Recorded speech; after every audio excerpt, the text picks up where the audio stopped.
एक बार एक गांव में केतन नाम का एक दूध वाला रहता था। जैसा कि केतन गाढ़ा और शुद्ध दूध बेचा करता था, गांव के सभी लोग उससे ही दूध खरीदना पसंद करते थे। केतन गाढ़ा और शुद्ध दूध बेचने में सक्षम था क्योंकि वह कुछ गायों का मालिक था और वह उन्हें चराने जाता था। वह 8 गायों का पालन पोषण करता था और उसने उनका नाम गंगा, भद्रा, भैरवी, रुद्रवी, बाला, सेतु, चंडी और द्वारक्षी रखा। सभी 8 गायों में से भद्रा वो है जो हमेशा एक या दूसरे तरीके से गड़बड़ी पैदा करती थी और केतन उसके आगे पीछे भागता रहता था। एक दिन केतन ने अपनी सभी 8 गायों को खेतों में निकाला ताकि वे चढ़ सकें। उसी समय भद्रा ने कुछ शरारत करने का सोचा। मैं इस चुप्पी को सहन नहीं कर सकती। कोई मजा नहीं है, कोई मनोरंजन भी नहीं है। मुझे अब कुछ पागलपन करना होगा। उसने झुंड से बाहर निकलने और कहीं छिपने का फैसला किया। जब उसने देखा कि केतन अपने विचारों में खो गया है, भद्रा धीरे धीरे खेतों में घनी घास की ओर चलने लगी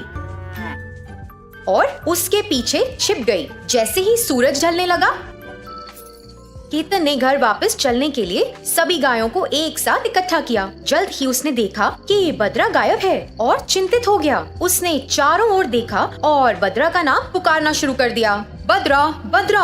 लेकिन वह बदमाश नहीं मिली। हाँ, ऐसा लगता है कि वह मुझे बहुत पसंद करता है। मैं देख सकती हूँ कि वो मेरे बारे में कितना चिंतित है। मुझे लगता है कि ज्यादा हो गया। मुझे उसके पास जाना चाहिए। भद्रा धीरे धीरे झाड़ियों से बाहर आई और कुछ ही दूरी पर वो केतन के सामने जा खड़ी हुई। जैसे ही केतन ने भद्रा को देखा, वह बहुत खुश हो गया और उसे गले लगा लिया। बाद में वह सभी गायों को एक साथ घर ले गया। जब वे घर पहुँचे तो केतन ने सभी गायों को बांध दिया और चला गया। अरे भद्रा, तुम खेतों में कहाँ चली गई थी? अरे, इस कारण हम सब बहुत चिंतित थे। हाँ, मैंने सब कुछ देखा। इसका मतलब ये है कि तुमने ऐसा जानबूझ के किया? हाँ, मैं बस ये जानना चाहती थी कि वह मुझे कितना प्यार करता है। वाह, तुम तो बड़ी होशियार हो। तुम केवल एक ही हो जो इस तरह से सोच सकती हो। हाँ, तो मैं तुम लोगों की तरह बोरिंग गाय नहीं बनना चाहती। कभी कभी हमें मस्ती के लिए इस तरह की चीजें करनी पड़ती हैं। भद्रा की राय से हर कोई हैरान हो गया। अगले दिन केतन दूध लेने के लिए गाय की शरण में गया। जैसे ही वह वहाँ पहुँचा, उसने एक लाइन में सभी गायों को खड़ा किया और गायों से एक के बाद एक दूध निकालना शुरू कर दिया। भद्रा को छोड़कर सभी ने साथ दिया और केतन केवल उससे बहुत कम मात्रा में दूध एकत्र कर पाया। अरे, ये क्या है? भद्रा को क्या हो गया? वह इन सभी गायों के साथ रहती है और खाती भी है। मैं इन सभी गायों की बराबर देखभाल करता हूँ, लेकिन ये बदमाश दूसरों की तरह दूध की अच्छी मात्रा क्यों नहीं दे रही है? वो दूध बेचने गांव गया। दूध बेचकर जो भी पैसा कमाया, उससे वो भद्रा के लिए कुछ अनाज और मकई खरीदने के लिए गया ताकि भद्रा अच्छी मात्रा में दूध दे सके। उसने ये सब एक बाल्टी में निकाला। फिर केतन उसे वहाँ छोड़कर अपने घर में चला गया। उसी क्षण सभी गायें भद्रा के पास आईं और पूछने लगीं, आहा, तुम कितनी होशियार हो। तुम उसे सुबह अच्छी मात्रा में दूध नहीं देना चाहती थी ताकि वह तुम्हें सभी प्रकार के विशेष अनाज और मकई खिला सके। हाँ, कौन उस उबाऊ घास को रोज खाएगा? इसलिए मैंने थोड़ा बदलाव के लिए ऐसा किया। तुम इतनी होशियार कैसे हो सकती हो? क्या तुम अपने चतुर दिमाग का उपयोग करके हम पे भी उपकार कर सकती हो क्या? हाँ, तो मैं क्या करूँ? हम सभी सुंदर बांसुरी संगीत सुनना चाहते थे।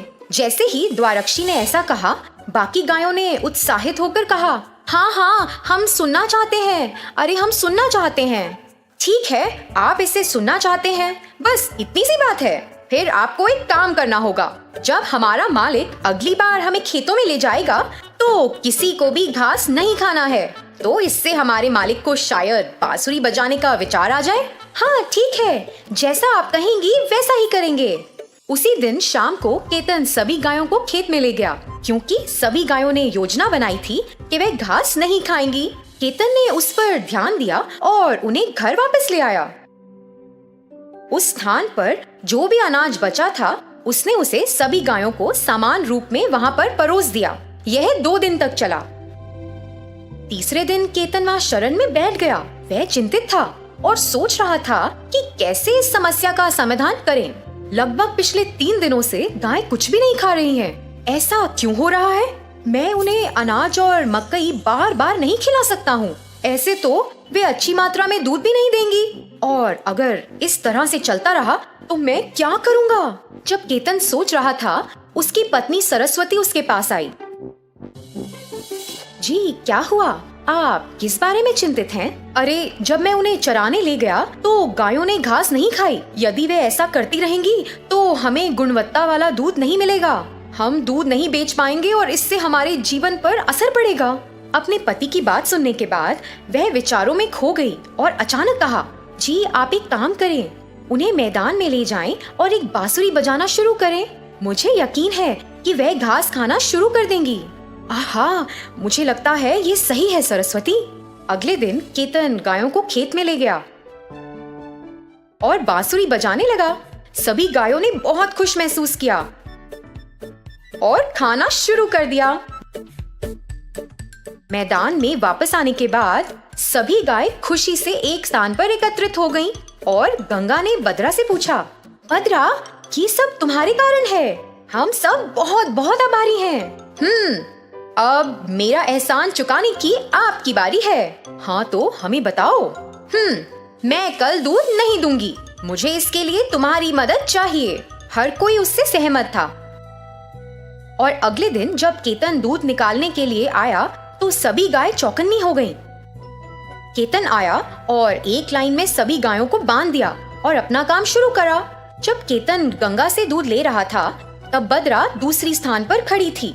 जब उसने दूध निकाला तो बद्रा अपने स्थान से तीसरे स्थान पर चली गई। केतन का इस पर ध्यान नहीं गया।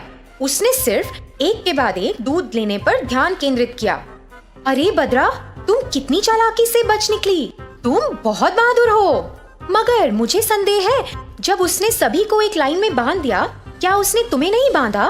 तुम उससे कैसे बच गई? हाँ, तुमने ऐसा कैसे किया? मैंने वही चाल चली। हाँ, तो आप लोगों ने भी उस पर गौर नहीं किया।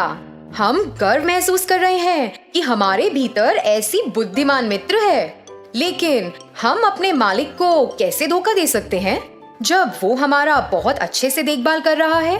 हाँ, ये सच है। वह हम सभी के लिए बांसुरी बजा रहा है और वह हमें अच्छा स्वस्थ भोजन खिलाता है। ऐसे व्यक्ति को धोखा देना सही नहीं है जो हम सभी की इतनी अच्छे से देखभाल कर रहा है। सभी गायों ने एक साथ कहा, हाँ, ये सही है। क्या बद्रा, तुम चुप क्यों हो? मैंने आप लोगों को इसी बारे में बताने के लिए सोचा था। किस बारे में? अब से हमें उस पर कोई गड़बड़ या किसी तरह का बोझ नहीं डालना चाहिए। ऐसा क्यों? क्या तुमने भी इस बारे में सोचा क्या? मेरी कुछ इच्छाएं थी और मैंने उन्हें सच कर दिया। दोस्तों, मेरी मदद करने के लिए बहुत बहुत धन्यवाद। अब से उसे परेशान नहीं करेंगे। बद्रा की बात सुनकर अन्य सभी गायों को बहुत खुशी हुई। उस दिन से सभी गायों ने वहाँ दिनचर्या का आनंद लिया, जैसे खेतों में जाना, बांसुरी सुनना, घास खाना और घर वापस आना, और फिर अनाज और मकई खाना और अच्छी गुणवत्ता वाला दूध देना। यहाँ तक कि केतन अपनी गायों को स्वस्थ देखकर बहुत खुश महसूस करता था।